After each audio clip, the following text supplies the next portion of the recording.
시청자 여러분 안녕하십니까. 지금부터 저렇게는 안보정론을 시작하겠습니다. 참 고맙겠다는 말씀을 드리고요. 지금 우리 윤석열 대통령 마음속 우리가 지금 얼마나 급하겠습니까. 내년 이제 총선이 한 8달 이 정도밖에 남지 않았어요. 그래서 이제 어제 보도를 보면 이제 윤석열 대통령이 이건 총선 모드로 돌입하고 있구나, 이렇게 우리가 해석할 수 있는 중요한 시그널이 나왔습니다. 자, 그래서 윤석열 대통령의 총선 모드 전환, 이 관련을 말씀을 드리겠고, 우리가 지금부터는 이제 내년 총선 승리를 위해서 우리 우파가 모두 하나가 되어야 될 것이 아닌가, 이런 생각이 들고요. 그 다음에 최근에 이제 광주 비엔날레 아주 이번 행사도 성황리에 목표 인원 46만 명을 넘어섰다고 합니다. 내일이 이제 7월 9일이니까요. 내일 이제 마지막 정리를 하게 되는데요. 그래서 광주 비엔날레 이번 최고의 꽃은 바로 김건희 여사의 이런 이 방문이었다. 그래서 이 관련 뉴스가 제법 많이 나오고 있어요.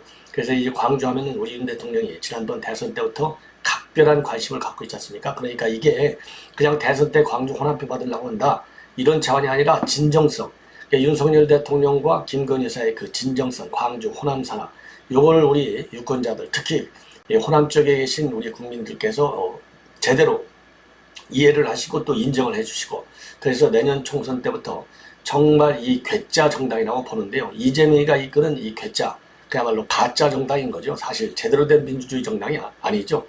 예, 그래서 민주당을 호남에서부터 심판하도록 해야 되겠다, 그런 취지에서요. 김건희 여사의 광주 비엔날레 방문과 관련된 이 전반적인 스토리를 여러분께 전해드리도록 하겠습니다.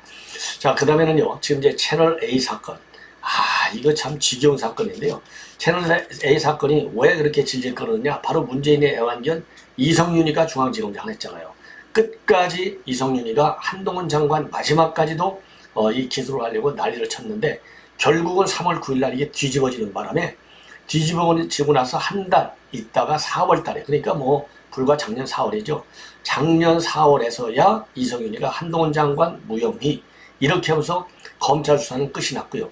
그 사이에 이동재 채널A 기자에 대한 재판은 전부 무죄로 확정이 됐습니다. 그럼에도 불구하고 말이죠, 이 채널A 사건, 왜냐하면 사건을 일으킨 사람들, 여러 가지 이제 수사 기록들이 있지 않습니까? 그 채널A 사건과 관련된 수사 기록이 통째로 MBC로 넘어갔어요. 요거에 대해서 이 고발이 돼갖고 그동안에 이제 수사를 해왔는데, 이게 별로 진도가 나가지 않았습니다. 그러다가 지금 오늘 문화일보 단독 보도를 보면요, 지금 이제 검찰에서 이 수사기록 유출과 관련해서 본격적으로 급가속을 하고 있다, 이런 낭보가 나오고 있습니다. 자, 채널A 사건의 재수사와 관련해서는요, 그러니까 이동재 기자와 관련한 이 MBC, KBS의 오보, 지금 말씀드리는 것은 특히 이제 MBC 관련, MBC의 수사 기록이 유출됐으니까 말이죠. 요거를 집중적으로 수사한다는 얘기고, 당연히 김어준이도 재수사 대상에 들어가 있다, 이런 점에서 말이죠. 이번 채널A 사건에 대한 이 검찰의 재수사, 이 상황은 굉장히 중요한 수사가 아닌가, 이런 생각이 듭니다. 자, 그래서 이 채널A 사건의 재수사가 이제 본격화되고 있다는 이 내용, 상당히 바람직한 내용이고요. 지금부터 급가속을 해서 내년 총선 이제 불과 얼마 안 남았잖아요. 총선 때 이 검찰의 수사를 통해서 객관적으로 말이죠, 이 채널A 수사가 얼마나 이 검언유착이 아니고 권언유착이 아닌지, 그 실상을 우리 국민들께서 충분히 아시도록 해야 되지 않을까, 이렇게 생각이 들어요. 자, 그래서 이 채널A 사건 수사가 또 다른 이제 정치권이 이제 또 핵으로 부상할 가능성이 크다고 봅니다. 그런 점에서 제가 빠르고 정확하게 이 사건에 대한 수사 내용을 전해드리도록 하겠습니다. 자, 그러면은요, 이러한 이제 빅 뉴스를 가지고 여러분께 말씀을 드리는데, 우선요, 윤 대통령이 어떤 지금 이제 발언을 하고 있고, 그리고 왜 이 총선 모드로 진입하지 않을 수 없는지, 이런 거를 말씀을 드릴게요. 바로 윤석열 대통령의 이 총선 모드 관련 발언은요, 바로 이제 엊그제 청년과 함께 바로 서는 대한민국, 이 행사를 가졌어요. 이 행사에서 윤 대통령이 메시지를 날렸습니다. 이 메시지를 읽어보면은, 야, 이게 바로 총선 모드로 돌입하고 있구나. 그러니까 이 얘기는요, 대통령이 말 한번 잘못하면은 이거 민주당에 완전히 이 낚싯밥 주는 거가 되잖아요. 굉장히 조심스러워할 그런 상황이 아니겠습니까? 언제든지. 예. 그걸 뭐 윤 대통령이 모를 리가 없겠죠. 그러나 뭐 아이 법은 뭐 윤 대통령이 전문가니까 여북이 알아서 잘 하실 테고, 이 청년 때문에 내가 정치를 하게 됐다. 그래서 이 자리까지 왔다. 이런 얘기를 하면서 내년에는 대한민국을 바꿀 수 있는 기회다. 이렇게 얘기했어요. 그러니까 내가 청년들 때문에 정치판으로 뛰어들었는데, 그래서 지금 대통령으로서 지금 일을 하고 있는데, 이제는 개혁을 제대로 할 수 있는 시기가 바로 내년이다. 이 얘기는요, 지금 여의도 판을 싹 다 바꿔달라는 거 아니겠습니까? 여의도 판을 다 바꿔달라는 얘기는 결국 내년 총선 때 우리 여당을 압도적으로 좀 뽑아달라, 이런 얘기로 이제 정리가 되잖아요. 그래서 제가 지금 제 말씀이 윤 대통령이 드디어 이제는 본격적인 총선 모드로 돌입해야 된다라고 하는 당위성과 필요성을 우회적으로, 선거법에 저촉되면 안 되니까 우회적으로 발표한 것이 아닌가, 이러한 생각이 드는 거예요. 그래서 이 총리 왜 압승을 해야 되는지를 이제 충분히, 그래서 이 행사는요, 지난 6일 날입니다. 오늘이 이제 벌써 8일인데 6일 날 청년정책회의를 주재하면서 이 야당, 민주당 얼마나 발목 잡기 심합니까? 발목만 잡아도 괜찮아요. 정확한 팩트를 가지고 이건 너희들이 잘못하는 거야, 이렇게 발목 잡으면 우리가 아이고 죄송합니다 하고 또 고쳐나가게 될 건 아니겠습니까? 그런데 가짜뉴스, 그렇죠? 괴담, 이런 걸 가지고 발목을 잡고 잡아뜨리려고 하는 퇴진, 탄핵, 이런 험악한 용어를 쓰기 때문에 우리가 내년 총선에서 반드시 압승해야 될 이 필요성과 당위성이 거기서 우리가 찾을 수 있다, 이렇게 보고요. 그래서 뭐라고 얘기했는지 한두 마디만 좀 말씀을 드리면은, 우리가 이제 소수정당이잖아요. 그래도 희망을 가지시라. 내년부터는 근본적인 개혁이 가능하다고 생각한다. 그러면서 말이죠, 행정부가 아무리 하려고 해도 한계가 있다. 올해까지 할 수 있는 대로 최선을 다하고 내년에는 여러분과 더 많은 국정논의를 할 수 있도록 하겠다. 이런 이제 이 발언을 한 게예요. 그래서 특히 이 발언은 말이죠, 이 총선 부분은, 이런 총선과 관련된 이 모두 전환, 이 부분은요, 본래 원고에 전혀 없었다고 합니다. 원고에 없는 이 내용을 윤석열 대통령이 아주 이런 걸 뭐라고 그러죠? 적절하게 메시지를 잘 내줬다, 이렇게 보여집니다.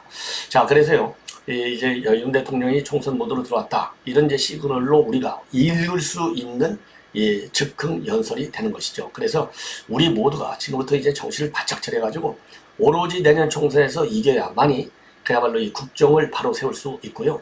그래야 나라가 제대로 운영이 됩니다. 나라를 살려야 될 거 아니에요. 이 문재인과 이 민주당 이 좌파들이 망가뜨리는 나라, 그런 점에서 여러분들께 제가 주의를 좀 한번 우리가 환기할 사같이 필요가 있지 않나, 이런 취지에서 여러분들께 이 말씀을 드렸고요. 자, 이번에는 이제 주로 화보만 가지고, 이 사진만 가지고서도 여러분들께서 광주 비엔날레 이 내용을 충분히 아실 것 같아요. 그래서 이 광주 비엔날레의 꽃이라고 하는 것은 결국은 최근에 말이죠, 우리 이제 김건희 여사가 이 비엔날레를 방문했지 않습니까? 저도 그래서 그때 이제 간략하게 언급을 해드린 바 있는데요. 이 지난달, 그러니까 벌써 뭐 한 달이 다 됐네요. 6월 13일 날 광주 비엔날레 전시관에 김건희 여사가 갔어요. 예.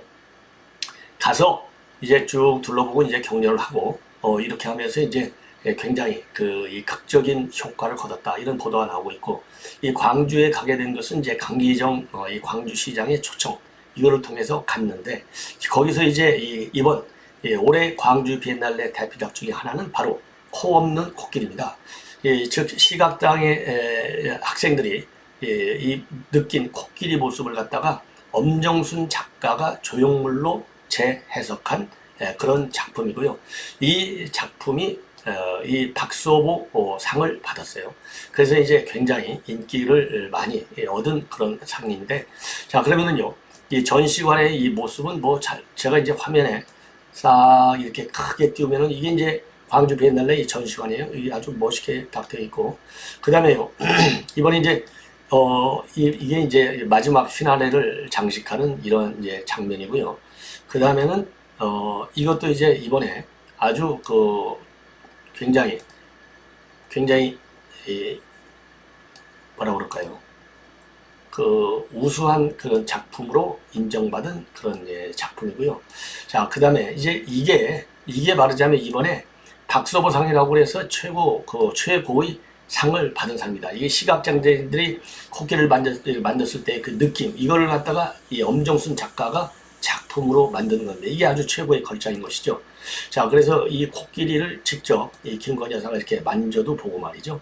그러면서 여기가 코끼리가 있을 때, 코끼리 코가 있어야 되는데 이게 어디로 갔느냐, 이런 이제 질문도 하고. 그래서 이 작품이 아주 이번 전시회의 최고의 이제 작품으로 평가를 받았어요. 자, 그래서 이 코끼리, 코 없는 이제 코끼리상, 이게 이제 최고의 작품이다. 이런 이제 말씀을 드리고, 그리고 이제 이번에 이 작품은요, 이 비엔날레 작은, 그래서 이번에 최고의 이번 이제 행사 목표가 말이죠, 본래가 이 47만 명이었다고 합니다. 47만 명인데 지난 6일까지 46만 7천 명, 오늘이 8일이니까 내일 이제 이 마지막 날인데요, 48만 명을 훨씬 넘어갈 것이다. 이렇게 이제 알려지고 있어요. 자, 그래서 올해 광주 비엔날레는 세계 31개국의 79명의 작가가 340여 점의 작품을 냈다고 합니다. 자, 그리고요, 그리고 지금 이제 아까 말씀드린 대로 이게 이제 이 서편제, 참고적으로요, 그래서 이번 이제 행사는 아주 마지막 잘 끝났고요. 그리고 이제 새로운 행사가 뭐냐면은 9월 7일 날, 오는 9월 7일입니다. 2023 광주 디자인 비엔날레가 있는데요. 이 광주 디자인 비엔날레는 내년도 비엔날레의 마중물 성격으로 열리게 된다고 합니다. 자, 그래서 이번에 어쨌든 간에 이제 광주 비엔날레, 우리 김건희 여사의 참석으로 인해서 아주 굉장히 빛을 발하게 됐다. 이런 이제 보도를 말씀을 드립니다. 자, 이번에는 말이죠, 이제 이번 시간에 이제 메인 뉴스 중에 메인 뉴스가 되는 바로 채널A 사건과 관련된 뉴스를 여러분들께 중점적으로 전해드리겠는데요. 채널A 사건은 이제 한마디로 얘기해서 이동재 기자가 이 한동훈 장관하고 끼고, 그 당시 이제 검사장이나 끼고 유시민 관련 비리를 캐내려고 협박과 압박을 했다. 이게 이 핵심 내용이에요. 근데 이게 전부 가짜입니다. 이 가짜를 갖다가 이제 MBC에서 보도했지 않습니까? 그래서 그 당시 추미애는요, 이거를 검언 유착이라고 했는데, 결과적으로 보면 말이죠, 이 가짜 뉴스가 만들어져서 양산돼서 유포되는데 가장 큰 책임을 가진 사람이 제보자인 지모 씨, 그 다음에 이거를 갖다가 SNS에 계속 올린 최강욱이하고, 그 다음에 황희석. 최강욱이 전부 유죄 판결을 받고 있잖아요. 예, 지금 전부 유죄 판결을 받고 있고, 그리고 채널 A 기자는 이미 무죄 판결로 끝났지 않습니까?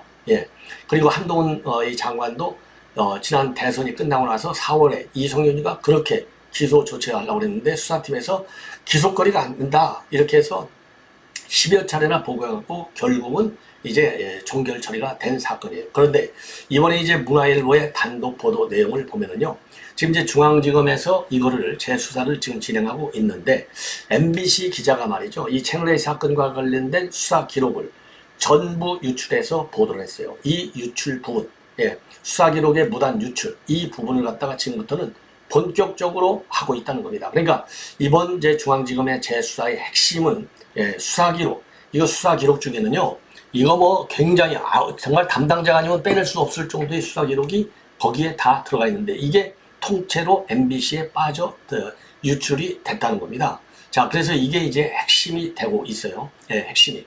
그래서 MBC 기자가 말이죠, 채널A 사건 수사 기록을 불법으로 유출했다고 이 의혹을 받는 사건인데요. 이 해당 기자는요, 한 유튜브 채널에다 어떤 제목으로, 즉 한동훈 핸드폰 뒷문으로 열다, 이 제목으로 말이죠, 검찰 수사 기록에 담긴 통화 녹취록, 그리고 채팅 메시지 등을 상세히 보도했고, 또 다른 언론도 이 수사 기록을 입수했다면서 보도했고요. 그래서 당시 여권 인사들은 SNS를 통해서 실시간으로 내용을 공유까지 했어요. 근데 이 중에는 말이죠, 정보공개 청구로도 받을 수 없는 수사 자료, 그리고 법원에 제출되지도 않은 자료가 상당수 포함이 되어 있다는 것이죠. 자, 그래서 이 법조계에서도요, 수사 기록을 불법 유포하는 것은 형사처벌 대상이다. 같은 시기에 비슷한 매체, 이 좌파 매체를 중심으로 해서 동시다발적으로 이 비공개 수사 기록이 보도된 거, 이거는 그야말로 작년 대선 때 영향을 주려고 한 것이 아니냐, 당연한 거죠. 자, 그래서 이 수사가 굉장히 중요성을 다해간다. 이 얘기는요, 결국은 이게 MBC, KBS 이런 데하고 이제 검찰하고 짜고 권언 유착이 되겠죠. 선거판을 바꾸기 위해서 이러한 아주 극비 수사 관련 자료까지 빼내가지고 야 이거를 말하자면 보도를 해버렸어요. 이게 어마무시한 선거법 위반 사건도 될 수 있을 뿐만 아니라 이거는 법치주의의 근본을 무너뜨리는 그런 행위가 아니겠습니까? 그 당사자들 여러분께 잘 아시다시피 이게 최강욱이 황희성이 그 이쁜 얼굴들이에요. 한번 보십시오. 자 그래서 이걸 한번 찾아봤어요. 야, 이 인간들이 말이죠. 이 가짜 뉴스 그러니까 MBC 오보 그 다음에 내는데 아주 결정적으로 검언유착을 이런 프레임을 짜는데 기여한 사람이 이 왼쪽에가 이 최강욱이 이거 최강욱이 김동수가 봐줘갖고 아직도 3심이 안 끝나고 있어요. 그래서 배지를 아직도 달고 있어요. 4년 내내. 얼마나 이게 기가 막힌 일입니까? 그리고 최고의 피해자로 볼 수 있는 사람이 바로 이 채널A의 이동재 기자가 되겠습니다. 전부 무효 판결을 받았잖아요. 예. 자, 그래서 이거를 보면은 빨리 이 수사가 본격적으로 진행이 돼야 되겠다 이런 말씀을 드리고요. 그 다음에 이제 채널A 사건 하면 빠질 수 없는 사람 중에 하나가 누구냐? 이미 아까 말씀드린 대로 이종재 기자는 전부 2심도 검언유착 없다 해서 다 끝났어요. 자, 그런데 이 한동훈 명예훼손 사건 검언유착 이 핵심 인물 중에 하나가 신성식 검사장이에요. 그 당시 중앙지검의 3차장. 그래서 신성식 재판도 빠르게 진도를 내야 되는데 이것도 김명수가 끌고 앉아갖고 이게 잘 안 되고 있는 이런 문제점을 또 이 기회에 지적하고 싶고요. 그리고 채널 사건과 관련해서 계속해서 유튜브 같은 데서 이동재 기자의 명예를 훼손한 혐의 이게 이제 장본인이 누굽니까? 이게 김어준이잖아요. 그런데 이 김어준에 대해서는 작년에 서울 성북경찰서가 말이죠. 혐의가 없습니다. 그래서 불송치 처리를 했어요. 야, 그런데 이 서울 북부지검에서요. 무슨 소리야? 이거 재수사해. 그래서 작년 그러니까 작년 말에 말이죠. 경찰에 재수사를 요청을 했습니다. 자, 그래서 이걸 지금 성북경찰서에서 다시 재수사가 김어준에 대해서도 말이죠. 똑같이 이동재 기자의 명예훼손 혐의예요. 그래서 이 경찰의 수사 진도상을 검찰에서 좀 제대로 챙겨갔고요. 벌써 이게 작년 10월에 이 불기소 처분 불송치 결정을 한 걸 갖다가 이걸 다시 이제 경찰다가 똑바로 재수사하라 이렇게 지시를 내렸는데 이게 이제 작년 연말이라고 했잖아. 근데 벌써 이게 7월이지 않습니까? 이게 소식이 소식이 없어요. 그래서 이 서울 성북경찰서입니다. 성북경찰서에서 김어준 수사 진도가 어느 정도 나가고 있는지에 대해서도 우리 취재진 여러분들께서 좀 적극적으로 취재하실 필요가 있지 않나. 그래서 사회적인 여론의 압박을 가하도록 해야 되겠다. 이런 생각이 듭니다. 시청자 여러분 이렇게 해서요. 오늘 이 방송을 마무리하고요. 이어지는 이 방송 계속해서 많은 시청을 부탁드리고 최근에 제 방송을 많이 시청해 주셔서 정말 고맙다는 말씀을 드립니다. 아주 알차고 그리고 신속한 빠른 뉴스로 여러분들을 계속 잘 모시도록 하겠습니다. 감사합니다.